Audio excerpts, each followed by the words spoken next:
We have Steven calling in from New York. Steven, you are live on Talk Heathen. What's going on? Hey, I believe magic exists because a lot of things in nature are too well organized. Like, for example, a flower, like a rose, for example, the stem grows out of soil, and and a bud forms, and then it blossoms.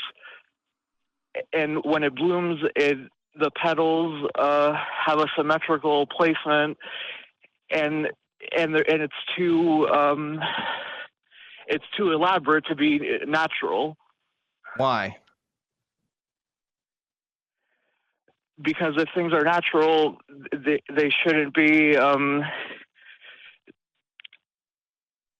They can't be elaborate. Natural things can't be elaborate. Is that what you're saying? Yeah, it should. If it's natural, it should just be dirt and soil. I mean, why?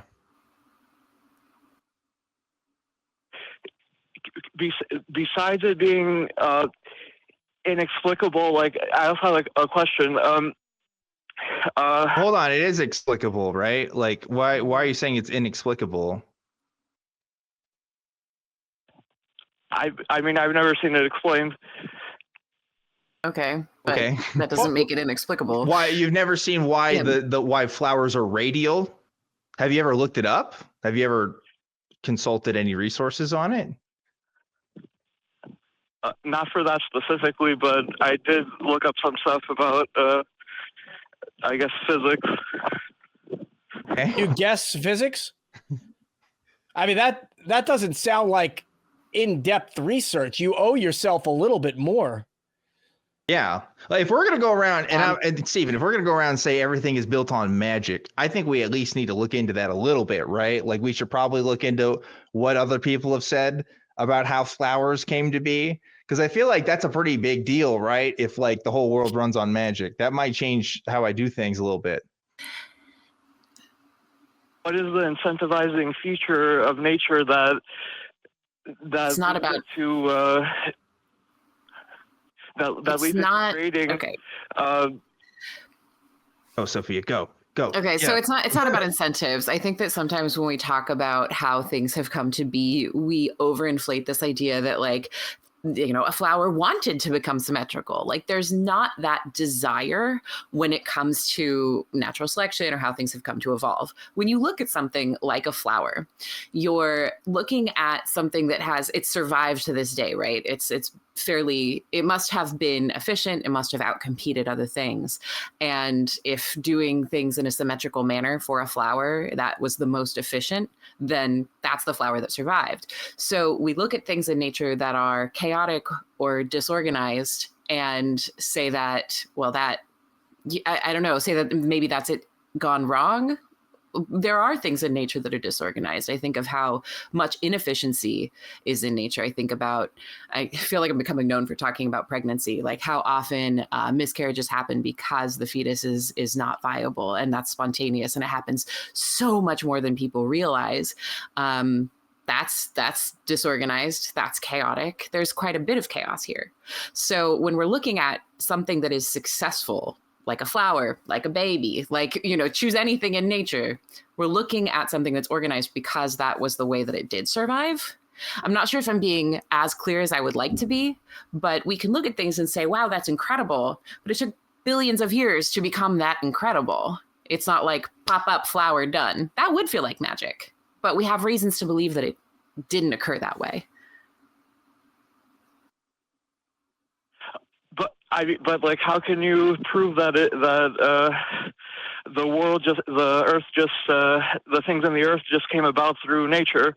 I think that's an assumption as well. I would. Go ahead.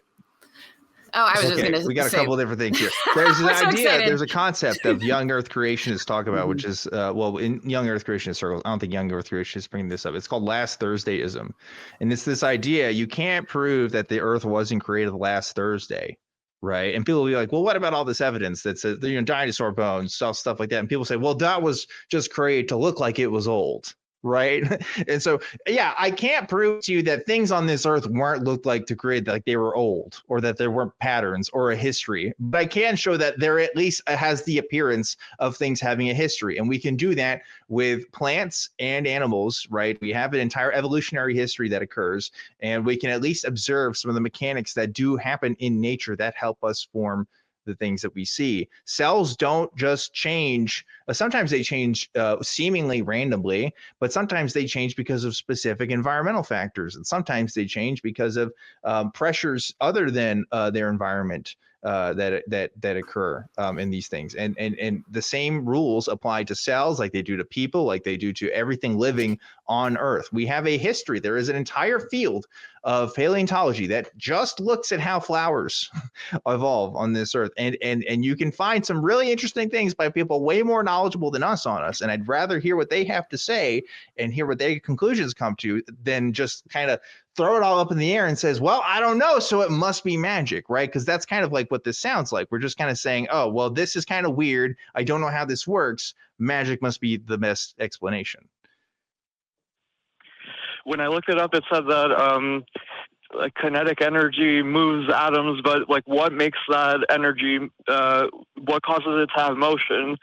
That doesn't.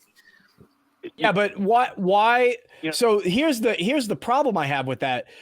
Let's say you don't understand, right? Or you don't know the answer to that question that you're asking. Why is it magic the answer? Why? And I'm going to equate that to God. Why is God the answer? And I like that you used plants. So, I mean, let's just look at plants. Okay. 500 years ago, we had no idea. We maybe had somewhat of an idea that you could probably put plants together or drop seeds and they would come up. But we really had no idea about how that worked, and people attributed God to that, right? And then we took some scientific methods to better explain the cycle of a plant's life, right? We figured out that a plant can be broken down into cells, and it has, excuse me, it can make its own food. It uses light. It has photosynthesis. And then we didn't really know much more beyond that. And we went, well, that's what God wanted. And then, we broke it down further. Okay, it's got cells. Then inside the cells, it's got molecules. And the molecules are formed by atoms. And the atoms have subatomic particles. And we don't get any further than that. And then we go, because God wanted it that way. This is the argument from ignorance, really. You can't answer. You have to stop at some point. So you just tack God at the end, no matter what it is. You just tack God on at the end, and you really don't get any closer to explaining what you're talking about. And so you have come to a point where you can't get beyond that point. I think I have come to a point in the example I gave. I can't get beyond it, but I don't insert God. So I guess my question to you, after all that, why do you insert God there? Well, I mean, it doesn't. It can't be like it can't. Things can't come together and form these types of. Things can't have a composition like they do. How do you know that? How do you know that? Natural. I think Sofia just gave you a really good explanation about all of the imperfections that exist out there that seem to lack organization. So how do you negotiate between those 2 points? You're saying that things are so organized, they must have a creator. Well, A, we don't know that organization leads to magic or a creator.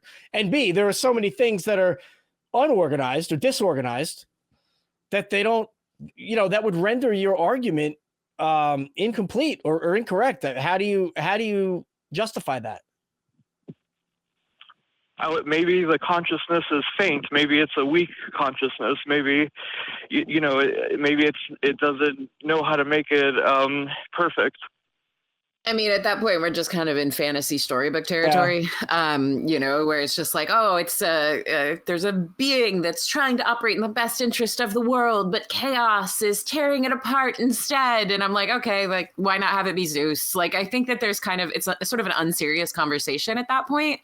It sounds like you have a good premise to a fantasy novel, but it also sounds like there's a lot of your questions that you could Google. If you're wondering about how plants evolve, there's a ton of information out there that's really interesting. There's a ton of great scientific educators out there who can tell you about it.